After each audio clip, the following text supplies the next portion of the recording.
It took us this long to be able to do these things again because we are acting on it prudently. We are not rushing, but neither are we delaying. This is not in response to any call or clamor or kahilingan ng kahit sino man, lalo ng mga partisano o bias ng mga tao. Yan. Ito ang trabaho po namin. May humiling man o wala, may clamor man o wala, ano man ang sinasabi ng mga bias o wala. Yan, mga bias. Sorry, isang question pa po din sa legal team. Sir, ito mga idol, pakinggan po natin itong bagong update po para sa impeachment laban kay VP Sara Duterte. May press con po si Senate President Chis Escudero mga idol. Impeachment. Pakinggan po natin mga idol yung mga sinasabi niya. Nakaukit sa bato, hindi ito yung mangyayari na talaga, pero sinasabi ko na rin sa inyo, di ba? 10 days, pag summons, para magkaroon sila ng ideya na. At nang habang recess ay matimbang na nila kung ano talaga yung gusto nila at anong magiging pasya ng mas nakararami kaugnay niyan. Pangatlo, minabuti namin na bigyan ng kopya nitong mga bagay na ito, yung sulat sa mga senador, yung calendar of activities. And number 2, a proposed calendar of activities in connection with the impeachment. Proposed, ibig sabihin nun, isa ito sa mga tatalakayin at pagpapasyahan ng Senado kapag kami nag-resume. Hindi ito nakaukit sa bato, hindi ito yung mangyayari na talaga, pero sinasabi ko na rin sa inyo, di ba, 10 days, pag summons, para magkaroon sila ng ideya na. At nang habang recess ay matimbang na nila kung ano talaga yung gusto nila at anong magiging pasya ng mas nakararami kaugnay niyan. Pangatlo, minabuti namin na bigyan ng kopya nitong mga bagay na ito, yung sulat sa mga senador, yung calendar of activities, at gayon din yung special order na inisyo ko na inaasahan ang iba't ibang opisina dito sa Senado ng mga magiging papel nila kaugnay ng impeachment kapag yan nangyari na nga yan. Lahat yan, pinagbigyan din namin sa Kamara, sa pamamagitan ni Speaker Martin Romualdez, at sa nasasakdal kay Vice President Sara Duterte para sa kanilang impormasyon, reference, at kalaban sa interes ng pagiging transparent. Dahil lahat ng nakasaad doon, pinag-usapan na natin at hindi naman bago at hindi sikreto. Kaya alam, inabuti na namin isulat yon at gawing formal para kung may gustong mag-question, may gustong mag-akyat sa korte, ika nga, edi pwede nilang gawin yan ngayon pa lamang para pag nagsimula ay tuloy-tuloy na talaga.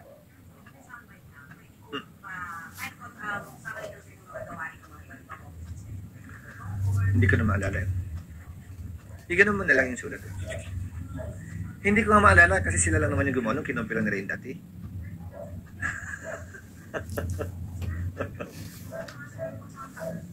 sir, kung later yung sulat siguro, yung special order... Pinapabigay ko na sa inyo dapat na mas magay para nabasan yun eh.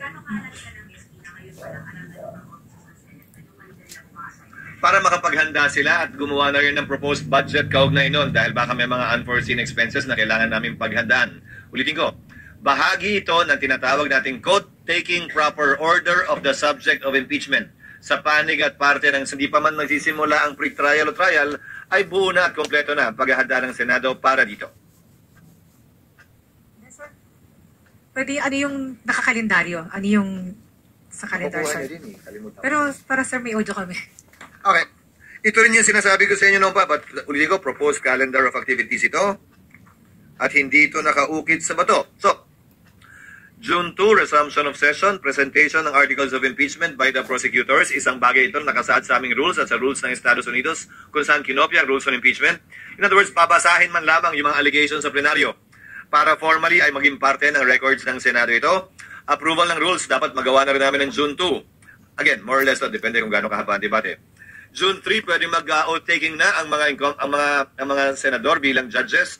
Mauuna mag-oath-taking ang presiding officer at yung presiding officer magpapa-oath sa mga senator judges.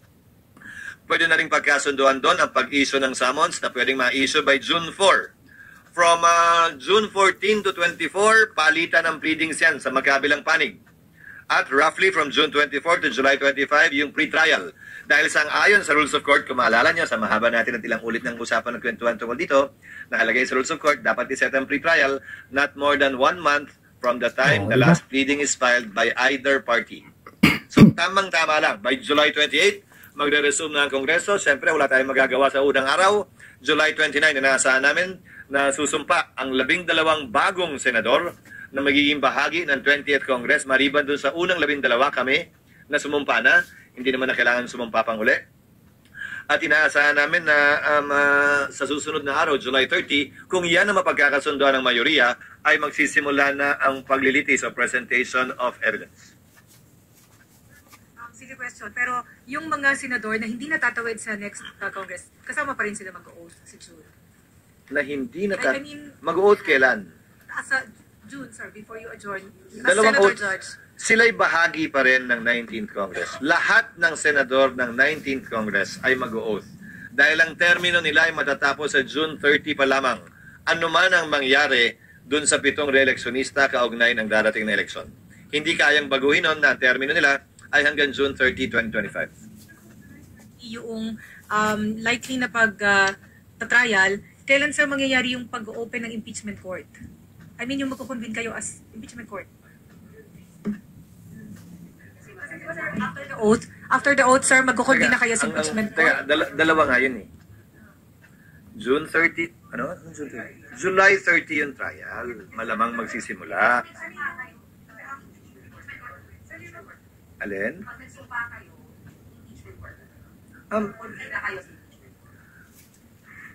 Para kayong wala dito ng impeachment, ha? Dalawang sombrero ang suot ng Senado. Senado acting as a legislative body, Senado sitting as an impeachment court. Each time we adjourn, then we finish wearing that hat. Each time we resume, we will announce if we are resuming as what. So example, kung ang oras ng trial ay alas 9 ng umaga, magre-resume kami bilang impeachment court.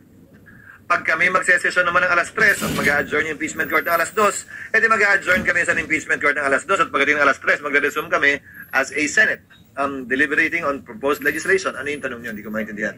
Kailan kayo magkukonvene? Magkukonvene kami twice. Under the 19th Congress, as I said, and under the 20th Congress. Tutuloy nga to, di ba? Yun yung matagal na natin pinag-uusapan. Mag-o-oath yung mga members ng 19th Congress para magampanan nila yung trabaho kaugnay ng pag-issue ng summons sang ayon sa aming rules. At magpapatuloy yung pre-trial dahil kung yun ang nakasaad nga sa rules namin, yun yung pinapanukala namin na aprubahan ng mayoriya. Tapos sa July 29, mag-o-oath yung 12 bagong senador. July 30, magko-convene yung impeachment court. Mag-oath kayo during the plenary session ng Senate as legislative body. And then, immediately after, you... Depende sa mayoriya. That can happen the following day. Most likely the following day. Anong oras na ba yun? Depende. So, magkukonvene na kayo. I'll give you an example din pa. Ikaw naman. Kung morning ang session ng impeachment court, mag-o-oath kami in plenary ng July 30. E clearly, hindi kami dedire-diretso pag-oath namin. Diba? The following day na kami mag-o-open ng court, if ever, ng July 30. Hindi ko maintindihan yung...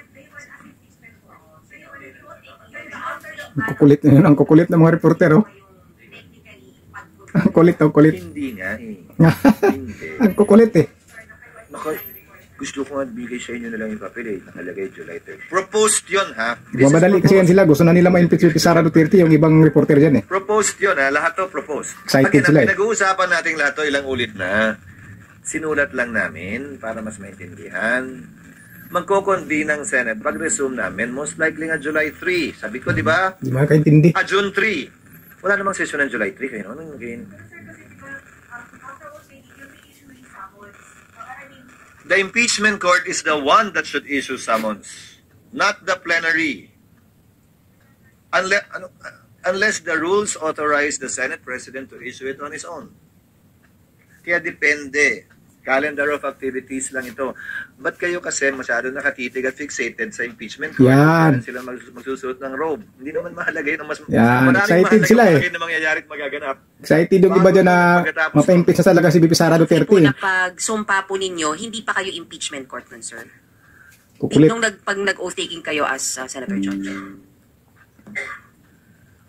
Darling, walang kinalaman ng pagsumpa sa impeachment court. Yan. Kukulit eh. The impeachment court would have to convene on a date certain. It's not the oath taking that will determine when the impeachment court will be created. Yung impeachment court, pag na-convene kami sa impeachment court, nakukulitan na si Escudero. Impeachment court yun. Nakukulitan na yan. Regardless of when we took our oaths. In fact, yung mga labing dalawa na magpapatuloy hanggang 2028, ni hindi na nga mag-o-oath. So, ibig sabihin ba, walang impeachment court? Hindi naman din. Wala siyang kinalaman doon. It has no relation to that. It depends on when and how the gavel is banged at kung anong sinabi na kino-convene. Impeachment court ba o Senate ba? That's what will determine when the impeachment court will be convened. yung pagpukpok ng gavel. Yes. According to the letter that was shared on your Viber GC, ang schedule ng trial by June 30 is from 9 a.m. to 2 p.m. That's what we're proposing, but again, this is a proposal subject to the majority so that our legislative work will not be affected. Sir, I will admit that I was already here during the Corona trial. I remember noon, to Sawa. Bakit hindi ganun ang schedule? Yung trial, Ulit Kasi nung Corona, to Sawa. again, kasi naepektuhan ng labis yung aming legislative function at legislative work. Ngayon, malaking bahagi ng corona impeachment nangyari din nung recess. So wala naman talagang sesyon. Committee hearing lamang ng umaga ang meron. So pwede talaga yon. Pero kung meron kaming sesyon, hindi namin pwedeng isuspended animation ang legislative work ng Senado, lalo na pag-uusapan dyan yung pinaka-importanteng piraso ng legislasyon na dapat ipasa ng Kongreso, ang tao ng budget. Sir, pero kung 9 a.m. to 2 p.m. na itong i-adopt by your colleagues, kailan ang schedule nyo for committee hearings? Kasi you will all be... We will allow committee hearings to conduct hearings. We will allow committees to conduct hearings during session unless may kailangan pagbotohan that their physical presence would be needed in plenary. So it will be like 3 onwards, yung committee hearings? Yes. No, that is the proposal in order to make the most of our time. Kasi kung gagawin namin hapon, hindi kailan naman kami magsesesyon. Mas madaling payagan yung mga komiteng mag-hearing habang may sesyon by way of an exemption to our rules. Para sa gayon, magawa namin yung pareho pa rin. Madalas naman, kailangan lamang ang quorum kapag ka nagta-third reading kami sa simula at sa attendance, hindi ba? So pagkatapos nun, pwede na at kaya na. Sir, you mentioned that you also wrote the parties, the prosecution and the defense. Basically informing them of the letters we sent out and the memo that we sent out to the officials of the Senate. The letter to the parties also has the proposed timetable. Yes. So essentially, As an attachment to the letters to the senators. So essentially, kung ano yung sinare nyo sa amin, can we get a copy of the letters to the parties? Yes. Pinabigay ko na nga kanina pa eh. Sir, yung pong kukuhain natin na private lawyers. Ibigay nyo na nga. Bigyan nyo kayo. Yung mga kopya meron kayo. Isa lang o tatlo? Kulang yan. Isang kopya lang yan. Sir, Kasi na. sir, yung legal Tatanda team. ako sa inyo. Yung legal team, sir, meron na pong kausap talaga na makakapartner yung Senado. Wala pa. Yung unang kinausap namin, tamo kaya ayokong bagitin sa inyo nung una, tumanggi. Oh. Dahil yung kanilang mga commitments prevents them from participating in supposedly highly politically charged cases. Yan. So we are still searching. But in the meantime, Walang Solicitor makuhang General will abogado. stand and represent us Wala. in any litigation before Walang any magaling na court, abogado na most makukuha. likely before the Supreme Court. Isa pa lang naman yun sa amin, di ba? Yung mandamos kaugnay ng pag-hearing. Isa pa lang, di ba? Hirapan nila kumuha ng magaling na abogado. Inayawan sila, inayawan. PDP, Sara, iintay namin matanggap yung notice mula sa Korte Suprema. Because as I understand it, I've read the petition. There are no allegations against the Senate in the petition itself.